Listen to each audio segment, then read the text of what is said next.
Most people fear their HOA. But imagine this. One morning you look out your window and see bulldozers digging on your land. Not one house, not two, but 96. Every day more workers show up. More machines. More noise. More walls rising from the dirt. You call the HOA. They ignore you. You call the county. They say it's under review. You talk to the developer.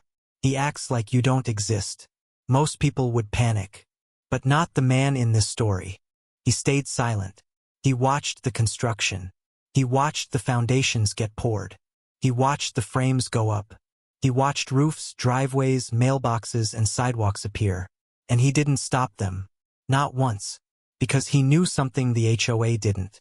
Something the developer didn't. Something even the county clerk didn't realize. The land still belonged to him. Every single inch. And when the construction was done, when the HOA proudly announced their new, Phase 3 expansion, this quiet man walked into court and pulled out the deed.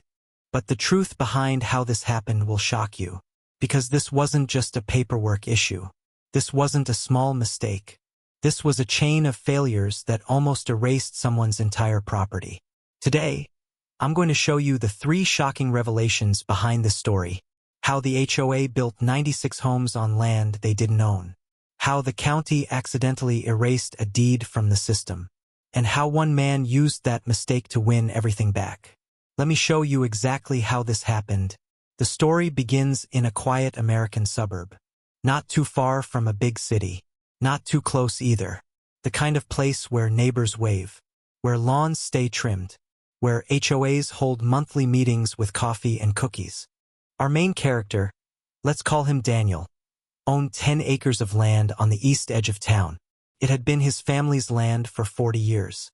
His father bought it. Daniel kept it. He paid taxes every year. He kept the place clean. For years, the HOA dreamed of expanding.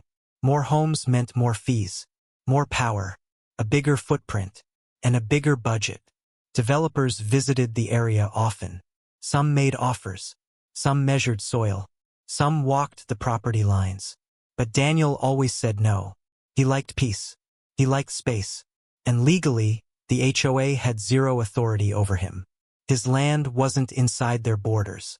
Or so he thought. One summer, a new developer arrived. They met with the HOA. They met with the planning commission. They even met with the county surveyor. Something changed after those meetings. Quietly. Without a public notice Daniel ever saw. Because 6 months later, construction crews rolled in. At first, Daniel thought it was a mistake. Maybe they were staging equipment. Maybe they meant to build near his land, not on it. But the flags in the ground told another story. Blue ones for water lines, yellow ones for gas, orange ones for power. And they were all on his land. He tried calling the HOA. They told him he must be mistaken. He tried calling the county. They told him the land was part of an approved subdivision. He checked the maps. And that's when the first shock hit him. His land parcel was still listed. But the ownership line was blank. No owner. No deed number. Just empty space. Plot twist. The county had changed software that year. And some old records didn't transfer cleanly. Daniel's deed was one of them. Now here's where things get really interesting. The HOA didn't just steal Daniel's land. They didn't sneak onto it at night. They didn't forge papers. No, the biggest surprise? They didn't even know they were building on someone else's land. Here's why. When the county updated their digital system, some older deeds didn't match the new format. The computer flagged those records as missing metadata, meaning incomplete information. To the clerk, it looked like a clerical issue. To the surveyor, it looked like unassigned land. To the developer, it looked like open space perfect for expansion. And when the HOA saw that open space, they saw an opportunity. The county maps showed the land box, but no owner, no restrictions, no flags, no red tape, just a blank shape with no name. Developers love blank shapes. They mean fast approvals, fast building, fast profits. Daniel tried to show them his physical deed. They brushed it off. They said, if it's not in the system, it doesn't exist. Imagine hearing that. You hold the original papers. You pay taxes every year. Your father passed the land to you, and someone tells you it doesn't exist. But Daniel didn't rage. He didn't protest. He didn't call the news. Instead, he waited, because he realized something crucial. If he stopped construction, the HOA would fix their mistake. They'd update the records. They'd fight him. They'd tie him up in paperwork. They'd delay the process long enough to find loopholes. But if he let them continue, he'd gain something powerful. Leverage. Real, measurable, expensive leverage. Foundation costs, labor, materials, infrastructure, paving, permits, plumbing, electrical, fences, landscaping, millions of dollars, all built on land he still legally owned. Developers call this an unrecoverable investment. Once it's built, you can't unbuild it without losing a fortune. So Daniel documented everything. Every truck, every worker, every permit is posted on poles. Even the HOA newsletters brag about their new neighborhood expansion. Then he waited. Quiet, patient, invisible. 16 months later, the last roof went up, and Daniel made one phone call to his lawyer. But if you think that's crazy, wait until you hear this. Daniel's lawyer did a deep dive, not into the county's new system, but the old one, the handwritten archives, the microfilm logs, the dusty basement records no one checked anymore. And there it was, clear as day. Daniel's deed, recorded, stamped, signed 40 years earlier. Even better, the deed included a protective clause from Daniel's father. No part of this land may be transferred, rezoned, or annexed without written consent from the owner or direct heir. This single sentence changed everything, because the HOA never got written consent. The county never sent a notice. The developer never filed an annexation request, meaning the entire expansion project, all 96 homes, were legally built outside the HOA's authority.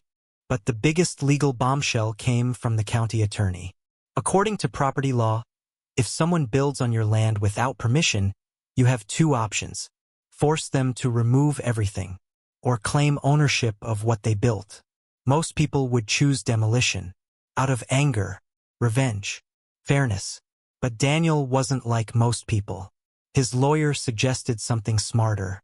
Let the homes stay, but keep ownership of the land underneath, and charge land lease fees. This is common in Hawaii, parts of California, and some East Coast communities.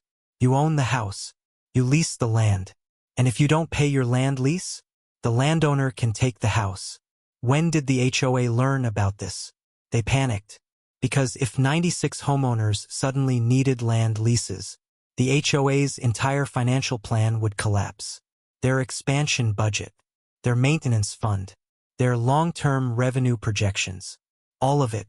And worse, the HOA's insurance provider said they wouldn't cover homes built illegally. Homeowners could sue. Developers could sue. Banks could pull mortgages. It was chaos behind closed doors. The HOA begged the developer to fix it. The developer blamed the surveyor. The surveyor blamed the county's software. The county blamed the old archival system. Everyone pointed fingers. Meanwhile, Daniel stayed silent, still patient, still watching, because the biggest twist was coming. This brings us to the most shocking discovery of all. The court date arrived. The courtroom was full. HOA board members, developers, county officials, surveyors, nervous homeowners who had just moved into their brand new houses. Daniel sat quietly in the front row. No drama, no anger. The judge opened the case. Lawyers argued. Developers defended themselves. The HOA complained about Daniel's refusal to cooperate. One attorney even suggested Daniel abandoned his land. Then Daniel's lawyer stood up. He placed a box on the desk, opened it, and pulled out the original deed, the microfilm record, tax receipts from 40 years, photographs of the land before construction, letters Daniel sent the county asking for help, county emails admitting the database glitch. The courtroom went silent, but the final blow was still coming. Daniel's attorney handed the judge a printed copy of the HOA newsletter, the one bragging about their new expansion. The judge read it, looked up, and said one line that ended the whole fight. "Mr. Daniel, the land is yours. Everything built on it is yours, and the parties responsible will address the damages." That was it. The HOA lost everything. The developer lost millions. The county faced lawsuits. The insurance companies pulled coverage. And Daniel? He became the owner of 96 completed homes, without paying for construction, without hiring workers, without lifting a single brick. All because he kept one thing: his patience. So what does all this mean for us today? This story shows something most people never think about. Land ownership is more powerful than house ownership. Most people own a house. Few people own land. Even fewer understand how land laws actually work. Here are the simple lessons. Never trust digital records alone. Counties make mistakes. Systems fail. Files get lost. Always keep physical copies of deeds. Paper doesn't crash. Paper doesn't glitch. HOAs are not government. They act big. They talk big. But legally, their power is limited. Developers move fast. Sometimes too fast. And when they move fast, mistakes happen. Patience can be a weapon. Daniel could have fought early. He could have stopped everything.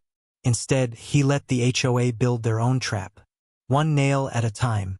This situation also shows a bigger trend in the US. HOAs are expanding aggressively. Developers want more land. Counties want more tax revenue. And property owners often get caught in the middle. But when you know your rights, you don't get pushed around. Plot twist. If Daniel had gotten angry in the beginning, he would have lost. The county would have corrected their records. The HOA would have changed their plans. The developer would have canceled the project. Instead, Daniel let them finish. And that changed everything. Before we wrap up, there's one final thing you need to know. You might think the story ends with Daniel owning 96 homes. But here's the real twist. Daniel didn't keep them. Instead, he did something nobody expected. He offered every homeowner a simple deal. You can keep your home. No land leases. No new fees. No tricks. Just pay me $1 to transfer the land under your house to you. A single dollar. People were stunned. Some cried. Some hugged him.